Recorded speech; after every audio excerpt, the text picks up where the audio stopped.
To my YouTube channel. বন্ধুরা, আজ আমরা সপ্তম শ্রেণীর ভূগোলের একটি প্রশ্নপত্র আলোচনা করব। দেখো, দ্বিতীয় পর্যায়ক্রমিক মূল্যায়ন 2025, বিষয় ভূগোল, সপ্তম শ্রেণী, পূর্ণমান 50, সময় 1 ঘন্টা 40 মিনিট।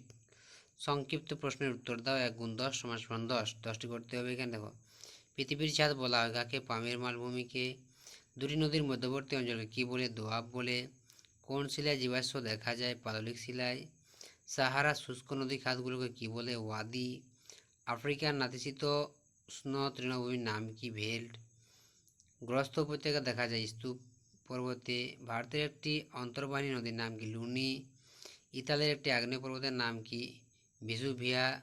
ভিয়াস। ভিক্টোরিয়া জলপ্রপাত সৃষ্টি হয়েছে কোথা থেকে? জাম্বেসি নদী থেকে। হোয়াইট নীল, ব্লু নীল মিলিত হয়েছে কি? খার্তুম শহর নিকট। এরপর দেখো, অতি সংক্ষিপ্ত প্রশ্ন উত্তর দাও 10টি। এখানে দেখো, ওয়াদি কাকে বলে? সংজ্ঞা লেখো। একটি স্তূপ পর্বতের উদাহরণ দাও। দেখো, উত্তরগুলো করে দেওয়া আছে। খামসিন কি? আফ্রিকা মহাদেশের সর্বোচ্চ শৃঙ্গের নাম কি? Mount Kilimanjaro. মধ্যগতি নদীর প্রধান কাজ কি? বহন। পৃথিবীর বৃহত্তম নদী অববাহিকার নাম লেখো। ভারতের বৃহত্তম নদীর নাম কি? এরপর দেখো, সাভানা তৃণভূমি অঞ্চলে কী ধরনের উদ্ভিদ লক্ষ্য করা যায়? এরপর দেখো পরের পেজে,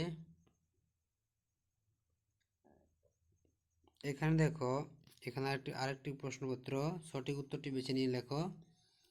এখানে 10 নম্বর দেখো, পৃথিবীর ছাদ কাকে বলা হয়? পামির মালভূমিকে। নিম্ন প্রবাহে নদীর ক্ষয়কার্যের ফলে সৃষ্ট ভূমিরূপকে কী বলে? বদ্বীপ। সৃষ্টকে বলা হয় কি? বদ্বীপ। আগ্নেয় শিলার একটি উদাহরণ দাও। ব্যাসল্ট। আফ্রিকার দক্ষিণ দিকে অবস্থিত মরুভূমির নাম কালাহারি। কঙ্গো নদীর আফ্রিকার ড্যাশ দিকে প্রবাহিত হয়েছে। উত্তরগুলো দেখে নাও। ইন্দোনেশিয়া একটি আগ্নেয় পর্বতের নাম হলো কি? ক্রাকাডোয়া। ব্যাসল্ট হলো আগ্নেয় শিলা। চীন দেশের ধানের গোলা বলা হয় হুনান প্রদেশকে। ভিক্টোরিয়া জলপ্রপাত রয়েছে জাম্বেসি নদীতে।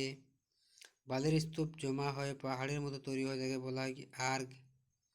এরপর দেখো নিচে অতি সংক্ষিপ্ত প্রশ্ন 1 নম্বর করে, ভারতের প্রাচীন ভঙ্গির পর্বতের নাম কি? আরাবল্লী। অন্তর্বাণী নদী কাকে বলে? যেসব নদীগুলো দেশের মধ্য দিয়ে প্রবাহিত হয়, দেশের মধ্যে শেষ হয়ে যায়।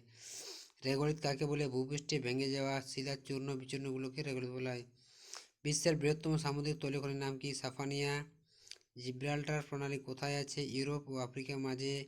পৃথিবীর বৃহত্তম নদী বাঁধের নাম কি? আসওয়ান বাঁধ। এরপর চলে যাই আমরা পরের পেজে। দেখো, এখান থেকে, গঙ্গার একটি উপনদীর নাম কি? যমুনা। আফ্রিকার সর্বোচ্চ শৃঙ্গের নাম কি? Mount Kilimanjaro. কোন প্রণালী দ্বারা আফ্রিকা ও ইউরোপ বিচ্ছিন্ন হয়েছে? জিব্রাল্টার। তিব্বত মালভূমি কোন পর্বতটির মাঝে অবস্থিত? হিমালয় ও কুইনুল।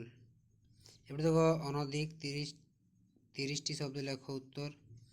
নদী উপত্যকা কাকে বলে? পাললিক শিলা। দুটি ব্যবহার লেখো। নীল নদের উপর আসওয়ান বাঁধ নির্মাণের দুটি মূল উদ্দেশ্য কী ছিল? আফ্রিকা মহাদেশের জলবায়ু বৈচিত্র্য। দুটি কারণ লেখো। তারপর দেখো, তোমাদের দেওয়া টিকা লেখো। একটি করতে হবে লোয়েস সমভূমি অথবা দোয়াব। ব্যবচ্ছিন্ন মালভূমি কাকে বলে?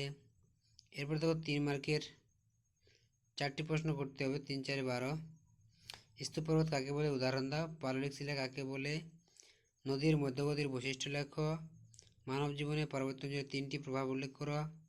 বহুমুখী নদী পরিকল্পনার উদ্দেশ্যগুলি লেখো। এরপর দেখো 5 দাগের প্রশ্ন, বড় কোশ্চেন, মিশরকে নিম্নদান বলা হয় কেন? সাহারা মরু অঞ্চলে দুটি স্থানীয় বায়ু প্রবাহের নাম লেখো। বঙ্গীল পর্বত ও স্তূপ পর্বতের সৃষ্টি হওয়ার কারণ কী ছিল? মানুষের জনজীবনে নদীর প্রভাব অপরিসীম। বক্তব্যটি যথার্থতা বিশ্লেষণ করো।